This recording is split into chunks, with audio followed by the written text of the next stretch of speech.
વિદ્યાર્થી મિત્રો નમસ્કાર. કેમ છો? My self Paresh Tank, my subject physics. આપ સૌએ 11 સાયન્સની અંદર એડમિશન લીધેલું છે. તો સૌપ્રથમ તો 11 સાયન્સની અંદર તમારા બધાનું હાર્દિક સ્વાગત કરું છું. હવે મિત્રો, મારા સબ્જેક્ટની વાત તમને કરું કે મારો સબ્જેક્ટ ફિઝિક્સ છે. તો પહેલા તો ફિઝિક્સ સાંભળતા જ છે ને આપણને એવું ફીલ થાય કે ફિઝિક્સ એટલે શું.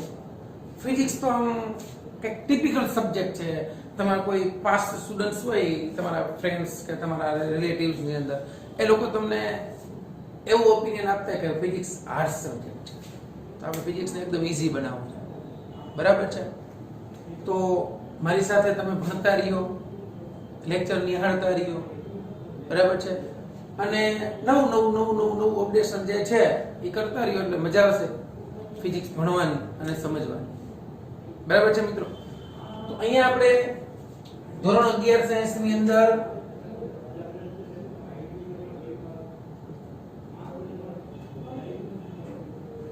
સબ્જેક્ટ જે છે આપણો ફિઝિક્સ છે એના વિશે ચર્ચા કરવાની છે. 10મા ધોરણમાંથી 11માં આવ્યા છો એટલે સૌપ્રથમ તો શબ્દો સાંભળીને વિચિત્ર લાગે તો બેઝિક ઇન્ફોર્મેશન તમને અત્યારે આપી દઉં છું કે તમે 10th માંથી 11th માં આવ્યા છો તો બે સ્ટ્રીમ પસંદ કરી છે તમે. એક સ્ટ્રીમ ની અંદર PCM આવશે, એક સ્ટ્રીમ માં PCB આવશે. Right? P for physics, C for chemistry, M for maths. અહીંયા સેમ વસ્તુ જ આવશે, ફિઝિક્સ, કેમેસ્ટ્રી અને બાયોલોજી. રાઈટ? આ મારો સબ્જેક્ટ છે, એ કોમન છે. બરાબર છે? એ તમે આ PCM જે છે એ તમારું A ગ્રુપ થયું, આ PCB તમારું B ગ્રુપ થયું.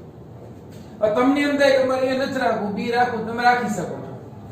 કેટલા ટાઈમ સુધી? 6 મંથ સુધીમાં ચેન્જ કરી શકો છો. કોઈ બાળક ને એમ કે સર મારે આવું નથી રાખવું, મારે તો A અને B બંને રાખવા છે. Yes, you can do. એવા વિદ્યાર્થી મિત્રો પણ હોય છે કે જે બંને ગ્રુપ સાથે રાખે છે. રાઈટ? તો તમે પણ બંને ગ્રુપ રાખી શકો છો, A ગ્રુપ અને B ગ્રુપ બંને. ઓકે? હવે આપણે વાત સબ્જેક્ટ ફિઝિક્સ છે. ફિઝિક્સ છે એ બંને ગ્રુપમાં આવવાનું છે. A ગ્રુપમાં હશે, B ગ્રુપમાં હશે. ઓકે? અહીંયા આપણે 11th ની અંદર એક વર્ષમાં ટોટલ તમારા 15 ચેપ્ટર ભણવાના છે 2 વર્ષના. બરાબર છે? યસ. તો ટોટલ 11th માં 15 ચેપ્ટર સ્ટડી કરવાના છે. બરાબર? એકડે પાછળ 15. રાઈટ? એમાં બે ભાગ છે. એક પાર્ટ 1 ફિઝિક્સ 11માં જો, અને પાર્ટ 2. પાર્ટ 1 ની અંદર 8 ચેપ્ટર છે અને પાર્ટ 2 ની અંદર 7 ચેપ્ટર છે. 8 + 7 15 થઈ ગયા. 11માં 15 ચેપ્ટર ભણવાના છે ટોટલ. હવે થોડી 12th ની વાત કરતી એટલે આપણને શું ખબર પડે કેટલું છે. બહુ જાજુ નથી. બરાબર છે? 12th ની અંદર એક પાર્ટ 1 આવશે, પાર્ટ 2 આવશે. રાઈટ? પાર્ટ 1 ની અંદર એમાં એવું છે 8 ચેપ્ટર છે અને પાર્ટ 2 માં તો સાવ નિરાશ છે મિત્રો, ખાલી 6 ચેપ્ટર છે. બરાબર? તો 12 માં 14 ચેપ્ટર ભણવાના છે, 11 માં 15 ભણવાના. રેડી? હવે તમારે આ જે છે ને 15 + 14 ટોટલ છે ને 29 ચેપ્ટર થયા. કેટલા? 29. આ ચેપ્ટરના યુનિટ બનાવી નાખ્યા. યુનિટ એકમ કરી નાખ્યો, અમુક ચેપ્ટર ને સાથે મેળવી. તો એ યુનિટ છે ને આપણે 19 યુનિટ છે. કેટલા? એમાં 11th ના 10 યુનિટ છે અને 12th ના 9 યુનિટ છે. બરાબર? હજી તમને એમ થતું સર ઈ ક્યાં છે? તો ઈ તમને કહી દઉં. ચાલો, ટોટલ છે ને બાળકો 19 યુનિટ ભણવાના છે. હવે આ તો 19 યુનિટ એટલે કેવું થયું ખબર છે? આવડો મોટો સમુદ્ર છે ને, એમાંથી એક સમુદ્રનું પાણીનું ટીપું છે. ફિઝિક્સમાં છે ને, હું બાળકોને ઘણીવાર કહું કે આપણે ફિઝિક્સ નથી ભણવા, આપણે તો ફિઝિક્સ જ ભણવાની છે. આવડા મોટા અગાધ વિશ્વમાંથી થોડુંક ભણવાનું છે. રાઈટ? હવે એટલું ભણવામાં આપણને કઈ નડે? હે? આપણે તો ઘણું બધું વર્ક કરી શકીએ છીએ, તો એટલું ભણવું કઈ નહીં. તો એટલું ફિઝિક્સ આવે, એટલું કેમિસ્ટ્રી આવે, એટલું મેથ્સ બાયો આવે, શું હોય નહીં. અને 2 વર્ષનો ટાઈમ છે, you can do everything, right? Okay, 19 યુનિટની વાત કરી દઉં તમને. તો યુનિટ જે છે એ સ્ટાન્ડર્ડ 11 ની અંદર ટોટલ 10 યુનિટ છે. હું ચેપ્ટર નંબર લખું છું ખાલી, બાકી તમે બુક્સમાં પછી જોઈ શકો છો, રાઈટ? તો અહીંયા દાખલા તરીકે ચેપ્ટર છે આપણા પહેલું અને બીજું, આ યુનિટ 1 છે, બરાબર? આ 11th ના ચેપ્ટર 1 છે. ચેપ્ટર 3 અને 4 આ બીજો યુનિટ છે. ચેપ્ટર 5 એનો ત્રીજો યુનિટ છે. ચેપ્ટર 6 એનો ચોથો યુનિટ છે. ચેપ્ટર 7 એનો પાંચમો યુનિટ છે. ચેપ્ટર 8 એનો છઠ્ઠો યુનિટ છે. પછી ચેપ્ટર 9 અને 10 એનો સાતમો યુનિટ છે. ચેપ્ટર 11 અને 12 એનો આઠમો યુનિટ છે. ચેપ્ટર નંબર 13 એનો નવમો યુનિટ છે. ચેપ્ટર 14 અને 15 આનો 10મો યુનિટ છે. બરાબર? હવે તમને ખબર પડી કે આ unit 1, unit 2, unit 3, unit 4, unit 5, unit 6, unit 7, unit 8, unit 9 અને યુનિટ 10.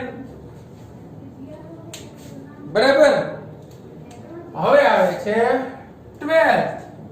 તો 12th ની અંદર chapter number 1, 2, chapter number 3, chapter number 4, chapter number 4, 5, 6, 7, chapter number 8, chapter number 9, 10, chapter number 11, chapter number 12, 13 અને chapter number 14. જો થઈ ગયા ને ક્લિયર? તો આ યુનિટ 10, આ તમારો યુનિટ 11, 12, 13, 14, 15, 16, 17, 18 and 19. રેડી? હવે આનું માર્ક્સિંગ નું નથી કેવું, કારણ માર્ક્સ કહી તો એમ થશે કે હવે કેટલા કેટલા માર્ક્સ નું છે, ઈ આપણે જેમ જેમ સમય જશે એમ જોતા જશું. ઓકે, ટોટલ ચેપ્ટર કેટલા થઈ ગયા? તો તમને મિત્રો ખબર પડી ગઈ કે 11th માં તમારે ચેપ્ટર સમજવાના છે કેટલા? 15. 12th માં કેટલા? 14. 15 વત્તા 14 29 ચેપ્ટર છે. અને આપણી પાસે મહિના કેટલા છે તમે ગણી લો. કોરોના તો આવે ને જાય, એની અંદર લેવા દેવા નથી હો. આપણે તો ચેપ્ટર થી મતલબ છે, જ્યારે શરૂ થાય ત્યારે, બાકી ઓનલાઈન છે, ચાલુ જ કરી દેવાનું છે આપણે. ઓકે, તો આપણી પાસે જુલાઈ થી ગણો, જુલાઈ, ઓગસ્ટ, સપ્ટેમ્બર, 6 મહિના. નેક્સ્ટ યર ના 12 ને 6 18 ને તમને 21 મંથ છે. 21 મંથમાં ફિઝિક્સ ના 29 ચેપ્ટર સમજવાના છે. આમાં ક્યાં મોટી વાત છે બોલો? હાલો, એક મહિને એક ચેપ્ટર જેવું થાય. આટલું વર્ક તો આપણે કરી શકીએ કે ન કરી શકીએ? કરી શકીએ ને. એટલો કોન્ફિડન્સ મારા છોકરાઓનો ન હોય તો પછી બસ. બરાબર? ઓકે, હવે આપણે વાત થઈ ચેપ્ટરની, રાઈટ? હવે છે ને મિત્રો, આપણે જે સબ્જેક્ટ ભણવાનો છે, બરાબર છે, ઈ સબ્જેક્ટનું નામ, એનો અર્થ સમજી અને આપણે ફિઝિક્સના કેટલા ચેપ્ટર આવે પહેલા પાર્ટમાં એટલી ચર્ચા આજે કરીએ, પછી આપણે આપણો લેક્ચર પૂરો કરીએ. બરાબર? તો હવે આપણે ભૌતિક વિજ્ઞાન, આ બે શબ્દોથી બનેલું છે, એક ભૌતિક અને એક વિજ્ઞાન. હવે એમાં વિજ્ઞાનનો અર્થ તો તમે ભણી ગયા છો. વિજ્ઞાન ની સંધિ છૂટી પાડો ને એટલે આને કહેવાય વિશિષ્ટ જ્ઞાન. વિશિષ્ટ જ્ઞાન, જ્ઞાન તો તમારી પાસે છે, મારી પાસે છે, પણ જેની પાસે વિશિષ્ટ જ્ઞાન છે ને ઈ વૈજ્ઞાનિક થાય, વધારાનું જ્ઞાન છે. જ્ઞાન તો હોય, બરાબર, કોઈ ઇન્ફોર્મેશન છે, પણ એ ઇન્ફોર્મેશન જે છે ડિટેલમાં તમે સમજો ને એટલે વિશિષ્ટ જ્ઞાન છે. હવે વિજ્ઞાનનો અર્થ તમને ચાલો ખબર પડી ગઈ મિત્રો, બરાબર? હવે ભૌતિકનો અર્થ સમજીએ. ભૌતિક એટલે શું? તો ભૌતિક આપણે વિદ્યાર્થી પૂછે ને ભૌતિક એટલે શું, તો એમ કે ઇંગ્લિશમાં ફિઝિક્સ. આ ખરેખર ફિઝિક્સ છે ને એ ફિઝિક ઉપરથી આવ્યો છે, SIK, ગ્રીક ભાષાનો. તો ફિઝિક્સ એટલે કેવું? તો ભૌતિક એટલે તો પેલા શબ્દ ઉપરથી એવું લાગે આપણને કે ભૌતિક એટલે તો ભૌતિક સગવડતાઓ, કાર હોય, બંગલા હોય, સારી સારી વસ્તુઓ, એવું નહીં. અહીંયા ભૌતિક જે છે કયા સંદર્ભમાં સમજવાનું છે, બરાબર? વિશિષ્ટ જ્ઞાન આપણને ખબર પડી ગયું. ભૌતિક એટલે કેવું? તો ભૌતિક એટલે ખરેખર કુદરતને સમજવાનું વિજ્ઞાન. કોને? કુદરતને સમજવાનું વિજ્ઞાન. ભૌતિક એટલે કુદરતને સમજવાનું છે. જે ઘટનાઓ બને છે એને સમજવાની છે.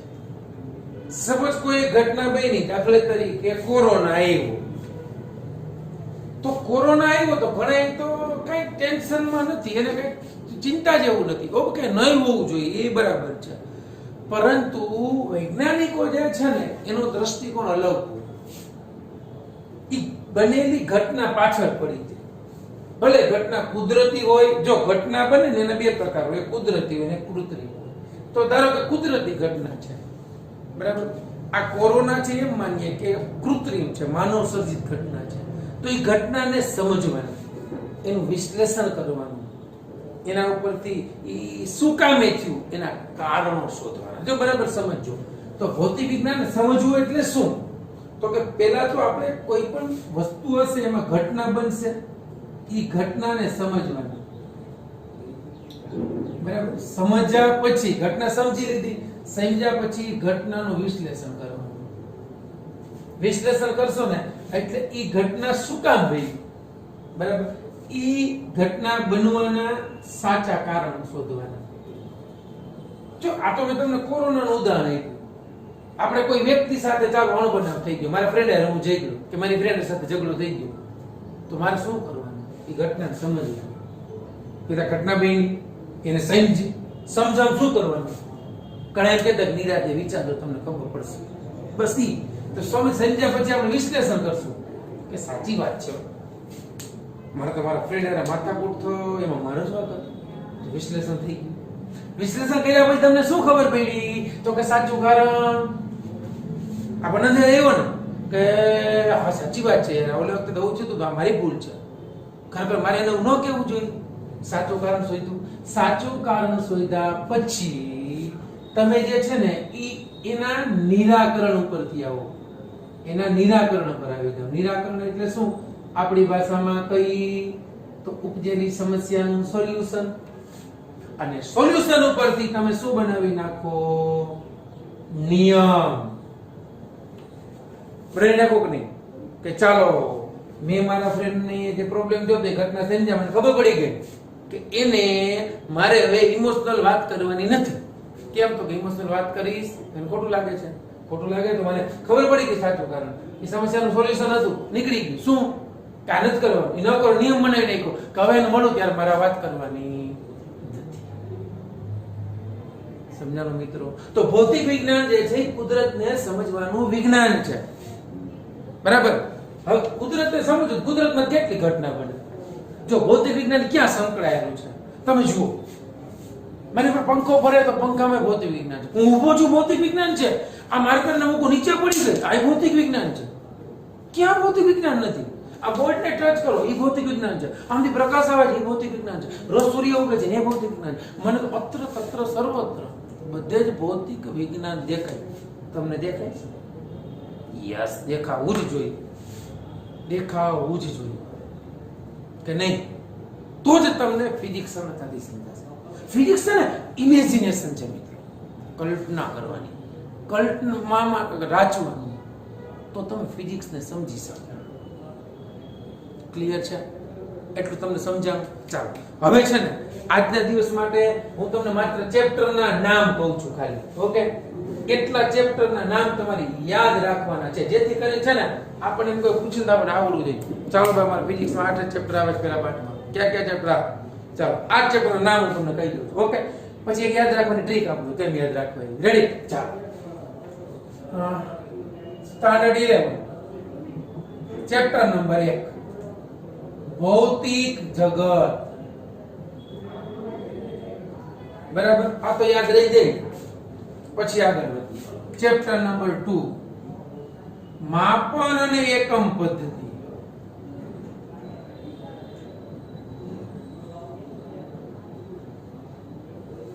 બરાબર.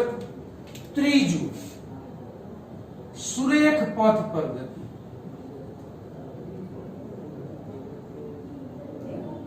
આ અથવા તો આને કહી શકીએ એક પરિમાણમાં ગતિ. ધૂમ કરતા નીકળી જાય એક પરિમાણ. ચેપ્ટર નંબર 4 સમતલમાં ગતિ. સમતલમાં ગતિ એટલે કેવી? દ્વિપરિમાણમાં ગતિ. કેવી? ચેપ્ટર નંબર 5 ક્યારના ગતિ કરીએ છીએ તો ચેપ્ટર નંબર 5 છે ગતિના નિયમો. વાહન ચલાવતા ગતિ કરે કે ન કરે, નિયમો એક ન હોય, નિયમોનું પાલન ન કરીએ શું થાય? બસ ઈ ગતિના નિયમો. રેડી? ચેપ્ટર નંબર 6 કાર્ય, ઊર્જા અને પાવર. બરાબર. ચેપ્ટર નંબર 7 કણોના તંત્રનું ડાયનેમિક્સ. આ શબ્દો બધા સમજાવતો જાય, ડોન્ટ વરી હો. અને ચાક ગતિ. રેડી? અને ચેપ્ટર 8 ગુરુત્વાકર્ષણ. ક્લિયર મિત્રો? કેટલા ચેપ્ટર થયા જોજો? 8 ચેપ્ટર થયા. સિમ્પલ યાદ રહી જાય. ચાલો પહેલા બધા છે ને પોતપોતાની રીતે ડિસાઈડ કરો. બરાબર? જેટલા વિદ્યાર્થીઓ તમે બેઠા છો એ બધા એવું વિચારો તમારા ફાધરનો બિઝનેસ શું છે. ઓકે, નક્કી કરી નાખ્યું. ચાલો વિચારો. બિઝનેસ જે એરિયા હોય ને એની આસપાસનું એટમોસ્ફિયર વિચારી લ્યો. વિચાર લીધું? ઓકે, પહેલું ચેપ્ટર ભૌતિક જગત થઈ ગયું. હા, ભૌતિક એટલે આપણે આજુબાજુનું જગત, એટલે આપણું કારખાનું, આપણી શોપ, આપણી જોબ પ્લેસ. રેડી? કોઈ મમ્મી વિશેનું વિચારે તો મમ્મીનું રસોડું, આપણું હોમ, એ આપણું જગત થઈ ગયું, ભૌતિક જગત. ક્લિયર? બીજું માપન અને એકમ પદ્ધતિઓ. ચાલો મેં એવું વિચાર્યું મારા ફાધરનો બિઝનેસ ખેતી છે, ચાલો મારું ખેતર છે એ મારું ભૌતિક જગત થઈ ગયું. બીજો પાઠ માપન અને એકમ પદ્ધતિ. ચાલો માપો. મારું ખેતર કેવડું છે? ઓકે, આમ લાંબુ, આમ. ઓકે, માપી લીધું. એકમ પદ્ધતિ શેનાથી માપ્યું ભાઈ? મેં વેદ ભરીને માપ્યું, ડગલા ભરીને માપ્યું, માપપટ્ટીથી માપ્યું કે કોઈ પાસે મપાયું? તો માપ્યું શેમાં? મેં મીટરમાં માપ્યું, કિલોમીટરમાં માપ્યું, ઇંચમાં માપ્યું, ફૂટમાં માપ્યું, કિલોગ્રામમાં માપ્યું. ખેતર કિલોગ્રામમાં મપાય? ન મપાય, લંબાઈમાં. તો મીટરમાં માપ્યું. તો એ એકમ પદ્ધતિઓ થઈ ગઈ, જુદી જુદી માપન અને એકમ પદ્ધતિઓ. એટલું ક્લિયર છે? ચાલો ત્રીજું કે જે મારો રસ્તો હતો ઈ એક માર્ગીય છે કે દ્વિમાર્ગીય? આ એક માર્ગ, આ સુરેખ રસ્તો થયો. અને આમ જાવ, સુરેખ જાતા જાતા આમ ફંટાઈ જાવ તો આ બે માર્ગો થઈ ગયા. અહીંયા તમારો એક જ યામ બદલાય. એક પરિમાણમાં જતા હોય ને તો આમ જાવ તો એક જ યામ બદલાય, અહીંથી આમ વહી જાવ તો બે યામ બદલાય, આમ જતા હતા તો એક યામ બદલાય. એ હું તમને ડિટેલમાં સમજાવીશ. મતલબ ત્રીજું ચેપ્ટર શું? એક પરિમાણમાં ગતિ. રેડી? અને ચોથું ચેપ્ટર દ્વિપરિમાણમાં ગતિ. ક્લિયર? પાંચમું ચેપ્ટર ગતિ કેટલી કરવી? ફૂલ સ્પીડે જાવ, ધીમે ધીમે જાવ. તો પાંચમું ચેપ્ટર છે ગતિના નિયમો. હવે કોઈ પણ પદાર્થ ગતિ ક્યારે કરે? હાલો મને ગતિ કરાવો. હલુય નહીં. ગતિ ક્યારે કરું? ધક્કો મારો. તો ધક્કો મારો એટલે હું આગળ જાઉં એટલે કાંઈક કામ થયું. કામને વૈજ્ઞાનિકની ભાષામાં કાર્ય કહેવાય. કાર્ય કરો એટલે ઊર્જા આપવી પડે. અને ઊર્જા તાકાત વાળો માણસ હોય તો વધારે આપે, ઓછો તાકાત વાળો ઓછો, એને પાવર કહેવાય. તો કાર્ય ઊર્જાને પૂરું. પછી આપણે જે તંત્ર છે કામ કરવાનું છે, આની જેટલા ભેગા કરો એ કણોના તંત્ર, એનું ડાયનેમિક્સ એટલે એનું ગતિશાસ્ત્ર. કેમ ગતિ કરે, કેમ જાય છે ઈ. અને ચાક ગતિ. ભમરડો ફરતો હોય, પંખો ફરતો હોય, પૃથ્વી પોતાની ધરી ઉપર ફરે, પૃથ્વી સૂર્યની આસપાસ ફરે. આ બધી ચાક ગતિ છે. રેડી? આમ તો પૃથ્વી જે સૂર્યની આસપાસ ફરી ચાક ગતિ નથી. મેં કહી તો દીધું તો પડી નથી. પૃથ્વી પોતાની ધરી ઉપર ફરી ચાક ગતિ છે. ઓકે? અને ગુરુત્વાકર્ષણ માર્કર મૂકી નીચે પડી ગઈ હતી. સાદી ઘટના છે. રોજ ભણાવું તમને કોઈ દી એવું થયું કે આજે ભાઈ પરસ્પર ભણાવે છે, સર અમને સંભળાય કેમ? એવો પ્રશ્ન કોઈ દિવસ થયો? થવો જોઈએ. તો કામ તો વિશિષ્ટ જ્ઞાન. અને તો આપણે કંઈક નવું કરી શકીએ મિત્રો. બરાબર છે. તો આજનો લેક્ચર આપણે અહીં સુધી રાખીએ. બરાબર. નેક્સ્ટ લેક્ચર ની અંદર આપણે ભૌતિક જગત ની અંદર થોડાક આગળ વધશું અને ઊંડા ઉતરશું કે ભાઈ આ બધું છે શું માયા છે. ઓકે, ચાલો, બેસ્ટ ઓફ લક.